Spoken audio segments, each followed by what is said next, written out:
आप सबका स्वागत है, अभिनंदन है। विगत 2 वीडियो में फेसबुक लाइव पर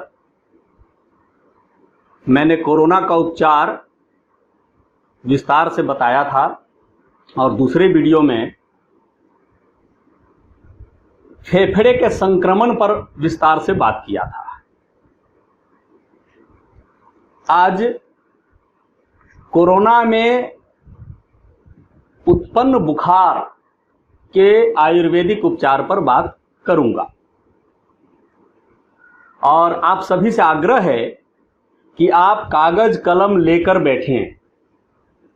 कागज कलम लेकर बैठेंगे तो लिख सकेंगे, क्योंकि मोबाइल में तो आप देख रहे होंगे ये लाइव कार्यक्रम, मोबाइल में लिख नहीं पाएंगे। तो आप कागज कलम लेकर बैठें और जो मैं बता रहा हूं उन बातों को नोट करें।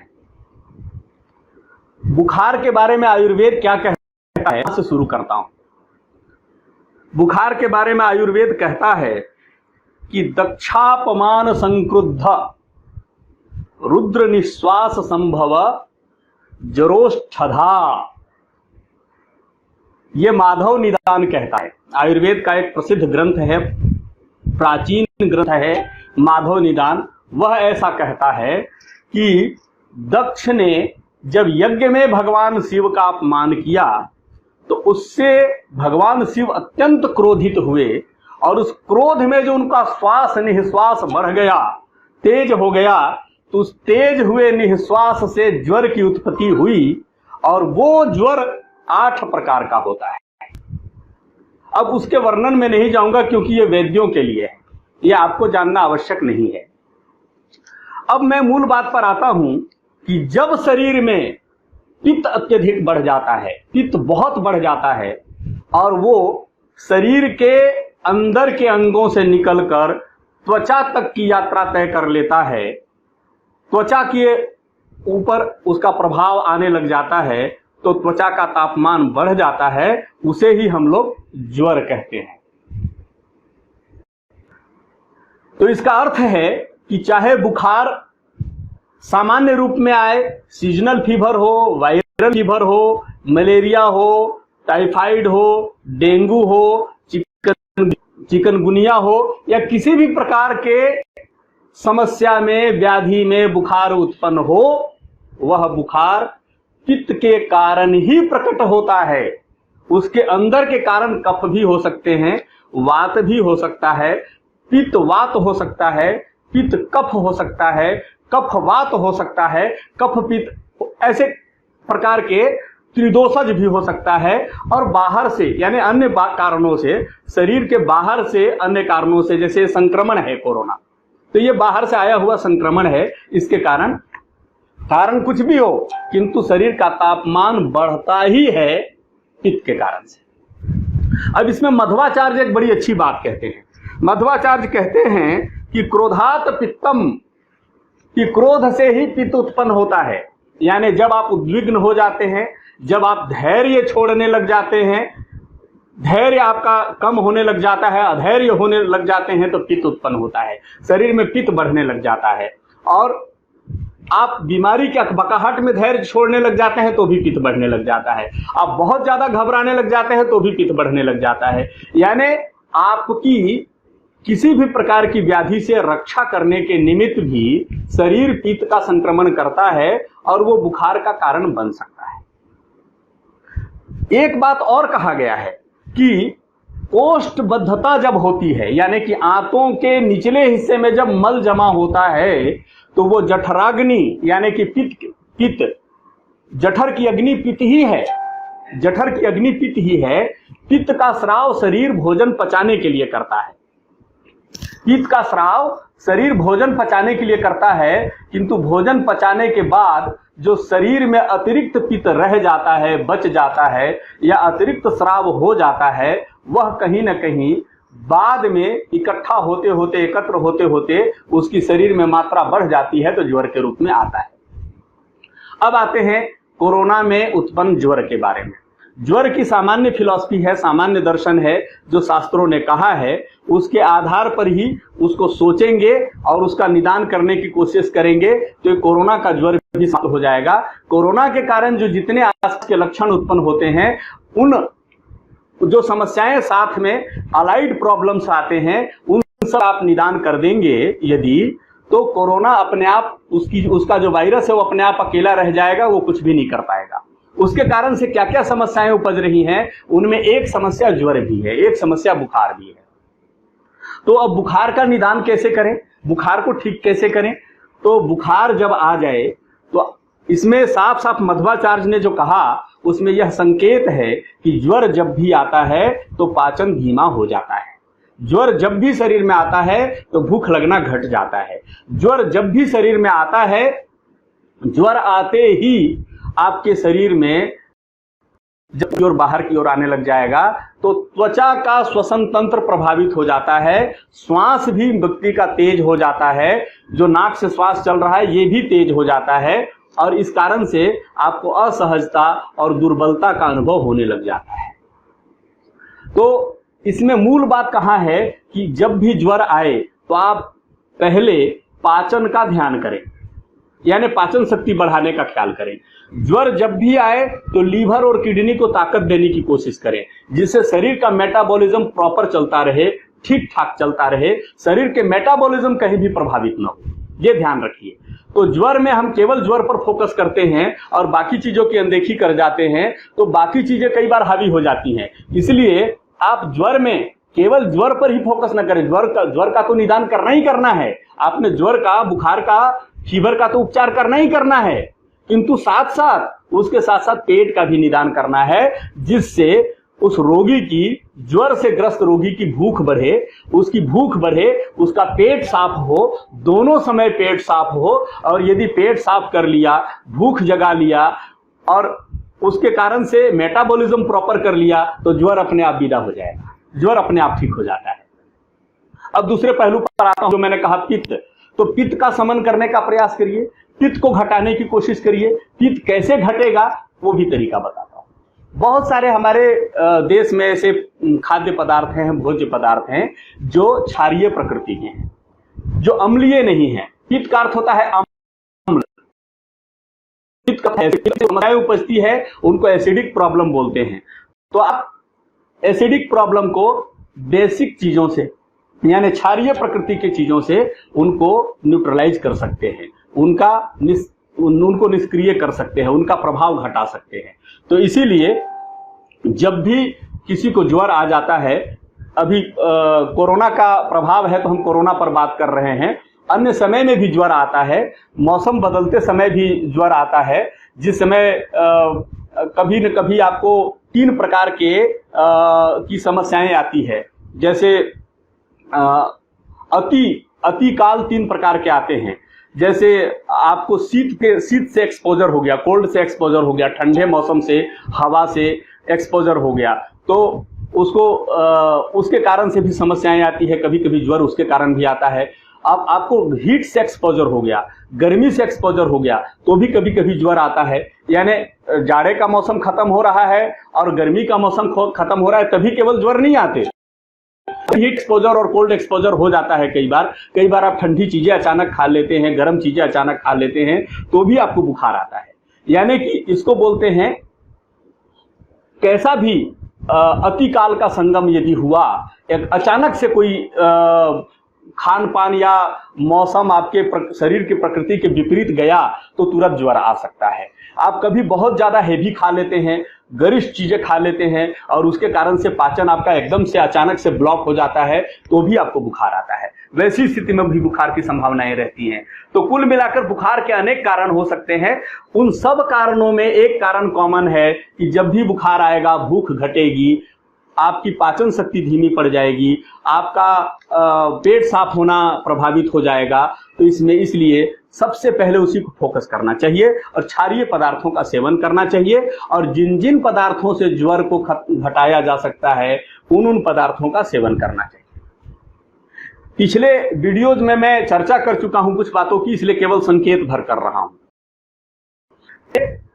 पदार्थ गिलोय है, जो आपके पित्त को घटाता है, जो आपके पित्त को मिनिमाइज करता है, न्यूट्रलाइज करता है, और उसके कारण से पेट को ज्वर काल में ठीक करने में सहायता मिलती है और पेट को साफ करने में भी सहायता मिलती है, भूख को जगाने में, किडनी और लीवर को ताकत देने में भी सहायता मिलती है। और गिलोय की गुणवत्ता चूंकि रक्तवर्धन की भी है और वो ज्वर नाशक भी है, इस कारण से उससे सफलता मिलती है। अब आते हैं दूसरे बिंदु पर, यानी कि दूसरे पदार्थ पर, वो है पुनर्नवा।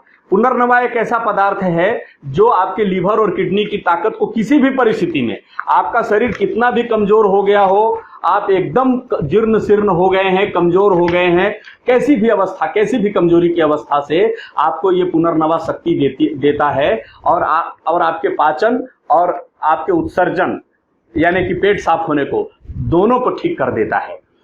तो ये पदार्थ आपको सहज उपलब्ध है।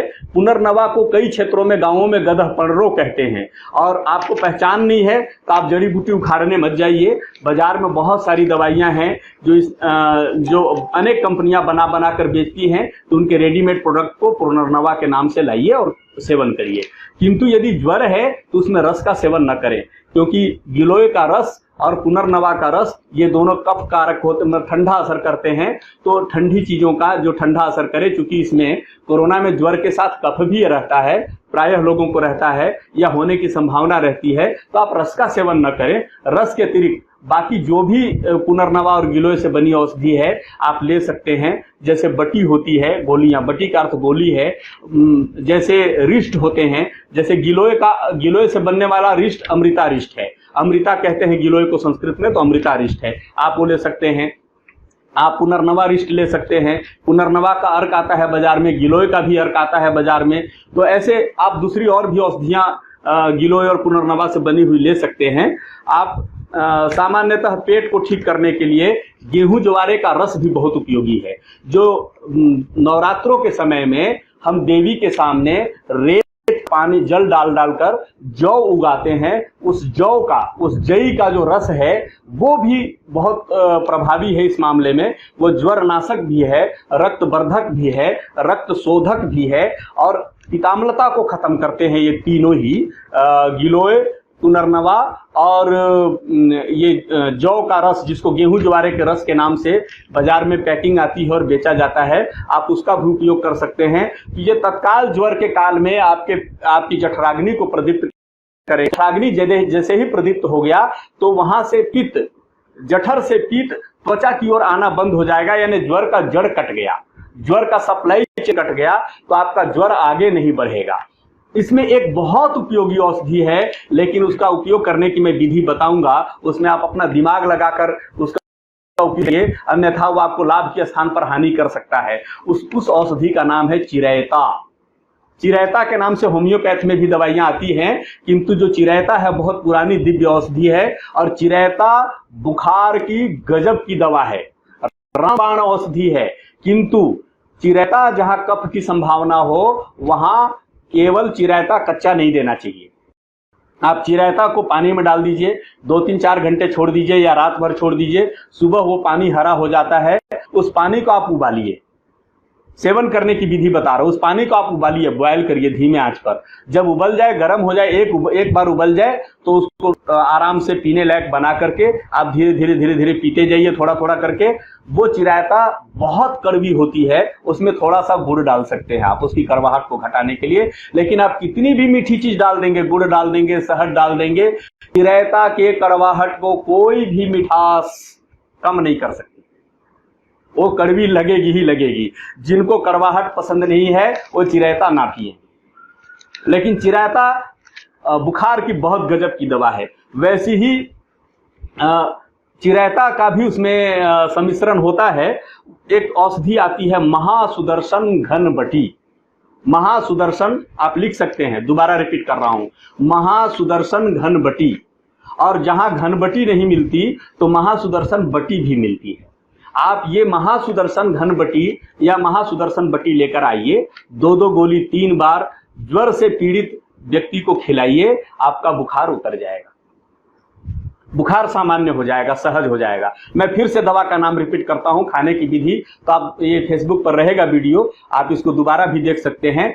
महासुदर्शन घनबटी, महासुदर्शन घनबटी आपने शायद लिख लिया होगा। अब आगे बढ़ता हूं। तो महासुदर्शन घनबटी के जैसा ही अत्यंत प्रभावी एक औषधि और है, उसका नाम है कालमेघ। कालमेघ ये होम्योपैथ की दवा है, इसमें भी चिरायता होता है। कालमेघ एक दिव्य औषधि है बुखार के मामले में। आप आधा कप पानी में 10 बूंद दवा डालिए, आधा कप पानी में कालमेघ मदर टिंचर आपको लाना है। कालमेघ मदर टिंचर, कालमेघ मदर टिंचर आप कालमेघ लेकर आइए, होम्योपैथ के स्टोर में मिलेगा आपको। और होम्योपैथ के स्टोर से कालमेघ लाकर मदर टिंचर, उसके मदर टिंचर की आधा कप पानी में 10 बूंद दवा मिलाएं और सुबह दोपहर शाम 3 बार लें। यदि बुखार बहुत अधिक है तो उसका सेवन हर 4-4 घंटे के पश्चात भी किया जा सकता है।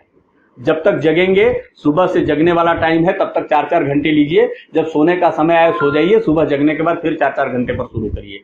तो ये कालमेघ भी बहुत प्रभावी औषधि है और आपका बुखार 24 घंटे में, 48 घंटे में ये उतार देगा, सामान्य कर देगा। और कालमेघ और महासुदर्शन बटी की विशेषता है कि ये दोनों जब आप सेवन करेंगे तो आपकी ताकत नहीं टूटने देंगे, आपके शरीर की शक्ति क्षीण नहीं होने देंगे, आपके लीवर और किडनी को ये ताकत देंगे और पाचन प्रभावी बनाएंगे, वायु प्रकोप को घटाएंगे और आपका पेट भी साफ करेंगे, आपका मल भी ठीक ठाक आने लग जाएगा, बढ़िया आपको अनुभव होने लग जाएगा, ऊर्जा मिलेगी।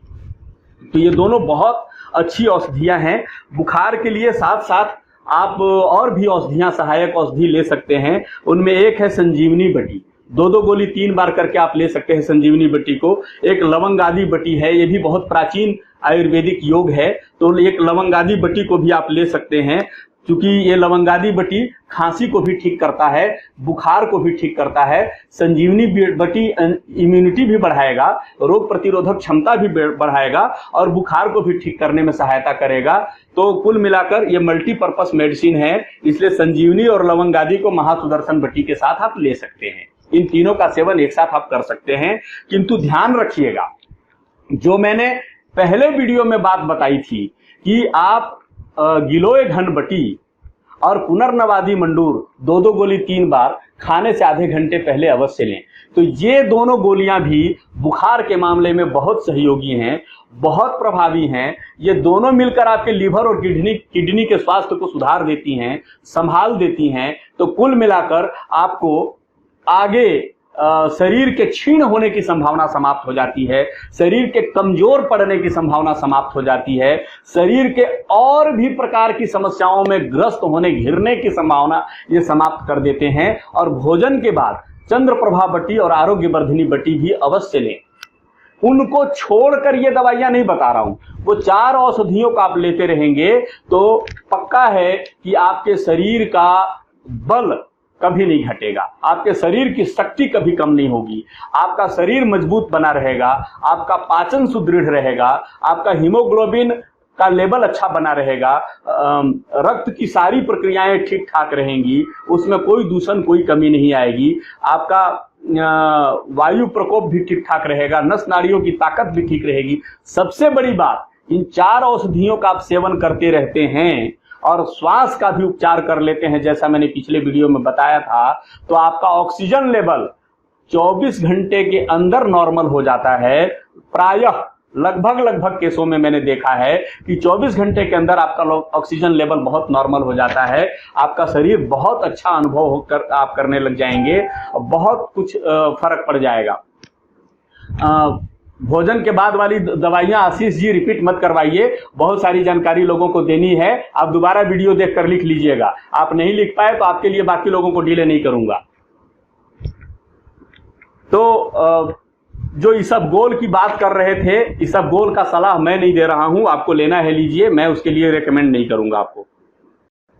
तो अब मैं आता हूं वापस कि कई बार आजकल ये देखने में आ रहा है कि बुखार 2 दिन 3 दिन 4 दिन तक जिनको रह गया है, तो वो कई बार कुछ लोगों को बुखार उतरता चढ़ता रहता है। कभी बुखार उतर जाता है, कभी बुखार आ जाता है, कभी बुखार एकदम नॉर्मल हो जाता है, कभी पुनः आ जाता है। कुछ लोगों को बुखार लगातार एक जैसा बना रहता है, वो थोड़ा होता है लेकिन बुखार लगातार रहता है, ऐसा भी कई लोगों के साथ होता है। तो जिन लोगों का बुखार लगातार रह रहा है या 4-5 दिन से पहले पुराना हो गया जिनका, तो उनको मैं कुछ दवाइयां बता रहा हूं। वो है त्रिभुवन कीर्ति रस। एक औषधि है त्रिभुवन कीर्ति रस।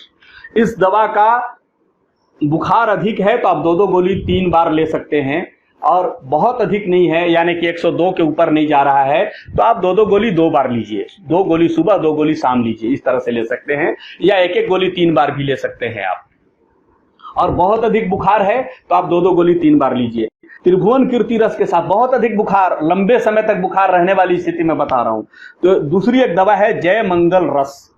तो जय मंगल रस को आधी गोली लेनी है। नॉर्मल रहता है 102 के नीचे रहता है, तब 102 से ऊपर जाता है तो आप 1-1 गोली लीजिए और सुबह शाम लीजिए। आधी आधी गोली लेना है यदि नॉर्मल बुखार रहता है जय मंगल रस, और यदि 102 के ऊपर चला जाता है तो 1-1 गोली लीजिए। और इस दवा को, जय मंगल रस को अदरक के रस के साथ लेना है या फिर शहद के साथ लेना है। अदरक के रस या शहद, या फिर अदरक के रस और शहद दोनों को मिला सकते हैं साथ में, दोनों को मिलाकर और उसमें इस गोली को कूट कर मिला दीजिए और ले लीजिए। गोली को कूट कर पाउडर बना देंगे, चूर जैसा बना देंगे और उसमें मिलाकर ले लेंगे।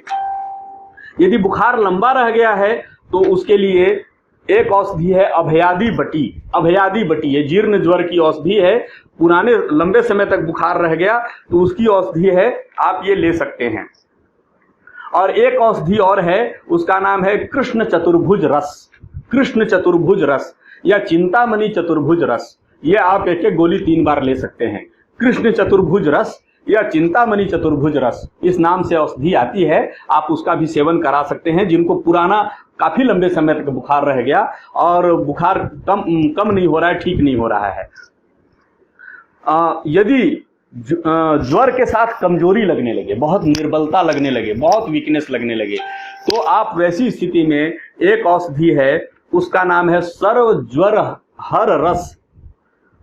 सर्व ज्वर हर लौह, सर्व ज्वर हर लौह, सर्व ज्वर हर लौह। ये 1-1 गोली 2 बार देना है आपको। यदि निर्बलता बहुत लग रही है, आप निर्बलता की साइकोलॉजी में है तो मत लीजिएगा, साइकोलॉजिकली निर्बलता फील कर रहे हैं तो मत लीजिएगा। निर्बलता रियल में शरीर में आ गया है तो इस औषधि का सेवन करेंगे। और यदि बुखार के साथ आपको खांसी भी है और गले में दर्द भी है, सूजन जैसा लग रहा है कि टॉन्सिल बढ़ गया है, गले में दर्द हो रहा है, ऐसा लग रहा है, तो उस अवस्था में ज्वर के साथ खांसी नहीं है तो ये नहीं लेना है। ज्वर के साथ खांसी भी और गले में समस्या भी हो रही है, दर्द हो रहा है, तब उसके लिए औषधि है नृपति बल्लभ रस। नृपति बल्लभ रस, ये आप 1-1 गोली 2 बार लीजिए, सुबह शाम 1-1 गोली 2 बार। इनका जो गोली बता रहा हूं उनका ध्यान रखिएगा कि जो 10 साल से छोटे बच्चे हैं उनको इसकी मात्रा आधी कर देनी है, ये ध्यान रखिएगा। 10 साल से छोटे वालों को जो भी मैंने रेकमेंड किया है, 10 साल से बड़ों के लिए रेकमेंड किया है, तो इनको आप आधा कर सकते हैं। आयुर्वेद की बहुत सारे दुकान है श्रीमान नारायण जी, और ये सब जगह मिलती है, भारत के कोने कोने में मिलती है, हर जगह आयुर्वेद के औषधि की दुकान है, आप कहीं भी खोजिए कहीं भी मिलेगा। और यदि जीर्ण ज्वर की एक और भी बहुत अच्छी दवा है, बहुत प्रसिद्ध औषधि है, उसका नाम है महाज्वरांकुश रस। महाज्वरांकुश रस। तो आपसे निवेदन है कि आप एक ही बार में 10 दवाइयां मत खिलाइए। मैंने उसके कैटेगरी जो बताए हैं उस हिसाब से ही 1 या 2 औषधियों का सेवन करिए, लेकिन उसमें गिलोय घनबटी, पुनर्नवादी मंडूर खाने से आधा घंटा पहले और खाने के बाद चंद्रप्रभा बटी और आरोग्य वर्धनी बटी, ये दोनों कॉमन रहेंगे, ये चलते रहेंगे सबके लिए। इसके साथ ज्वर की 1 या 2 औषधियां स्थिति के अनुसार आप चयन करिए। कुछ लोगों को जो अभी नया स्ट्रेन है कोरोना का, उसमें बुखार और संक्रमण के साथ साथ अतिसार भी हो रहा है, उनको पतला पैखाना भी हो रहा है, उनको बार बार डिसेंट्री हो रही है। तो वैसी स्थिति में 2 औषधियां हैं, उनका सेवन आप कर सकते हैं। वैसे ऐसी समस्या को मैंने इन विशेषज्ञ औषधियों के बिना भी केवल गिलोय पुनर्नवा, गिलोय घनबटी पुनर्नवादी मंडूर और चंद्रप्रभा और आरोग्य वर्धिनी के बल पर ठीक कर दिया है कई लोगों को। मुझे विशेषज्ञ औषधियों का सेवन कराने की आवश्यकता नहीं पड़ी। लेकिन यदि किन्हीं का अतिसार बहुत अधिक हो गया है और कई चीजों से नियंत्रण नहीं हो रहा है, गिलोय घनबटी पुनर्नवादी मंडूर चंद्रप्रभा और आरोग्य वर्धिनी सेवन कराने के बाद, गिलोय का काढ़ा देने के बाद भी अगर नियंत्रण नहीं हो रहा है, तो वैसी स्थिति में 2 औषधियां हैं। एक है आनंद भैरव रस और दूसरी है सिद्ध प्राणेश्वर। आनंद भैरव रस और सिद्ध प्राणेश्वर, इनका सेवन कराइए। इन दोनों का एक एक गोली 3 बार आपको देना है। ये बड़ों के लिए है, 10 साल से छोटों के लिए आधी गोली 3 बार दीजिए। तो ये सिद्ध प्राणेश्वर जो है, ये श्वास को थोड़ा सा दीर्घ करता है, श्वास को थोड़ा गहरा करता है, तो श्वास में भी मदद करता है। किंतु जब तक अतिसार न हो, जब तक डिसेंट्री की समस्या न हो, जब तक पेट चलने की समस्या न हो, ये दोनों औषधियां न दें आप, ये ध्यान रखना है। और एक औषधि है जिसमें गला बहुत बुरी तरह संक्रमित हो गया और ज्वर भी बहुत है। गला बहुत बुरी तरह संक्रमित हो गया और ज्वर भी बहुत अधिक है। इसके लिए मैंने ऊपर भी 1-2 औषधियां बताई। तो वैसी स्थिति में आप श्वास काश चिंतामणि रस, इसका सेवन आप करा सकते हैं। उसमें ज्वर में और खांसी दोनों में आपको लाभ मिलेगा। किंतु मैंने खांसी पर एक विशेष, फेफड़े के संक्रमण पर एक विशेष औषधि का वर्णन किया था। उस वीडियो को, श्वास के बारे में आप ज्यादा भावी रूप से उसके कंटेंट का उपयोग करिए। ये ज्वर पर फोकस था। ज्वर के साथ कंबाइंड रूप में कुछ चीजें ऐसी आती हैं, तो ऐसे मल्टीपर्पज कुछ दवाइयों का वर्णन करना आवश्यक लगा, इसलिए मैंने वर्णन किया है। मुझे उम्मीद है कि आप इसमें से अपनी चिकित्सा के योग्य बातें ढूंढ लेंगे, अपने उपयोग की बातें ढूंढ लेंगे। मुझे कई बार लोगों ने कहा कि आप वीडियो लंबा मत करिए।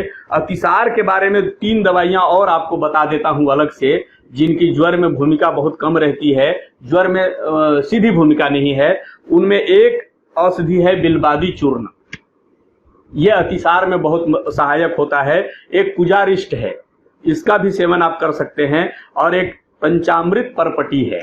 ये तीनों औषधियों का भी अतिसार में आप उपयोग कर सकते हैं। मैंने पीछे जो बताई उन 2 औषधियों के साथ। मुझे लगता है कि आज के लिए इतना ही।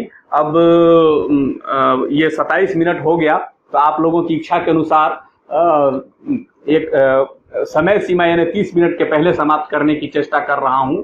मुझे लगता है कि पूरा वीडियो देखकर आप लाभान्वित हुए होंगे। अभिनंदन करता हूं सोहन सिंह सोलंकी जी का, बजरंग दल के राष्ट्रीय संयोजक। सोहन जी हमारे साथ अभी जुड़े हुए हैं, तो आपको सादर प्रणाम भी करता हूं, अभिनंदन भी करता हूं, आपका स्वागत है। अब पूरा वीडियो को समाप्त करता हूं। आप सबों का बहुत बहुत धन्यवाद। और अगली बार एक कोरोना से जुड़े हुए एक नए पहलू को लेकर आऊंगा। बहुत बहुत धन्यवाद। भारत माता की जय। वंदे मातरम। जय श्री राम।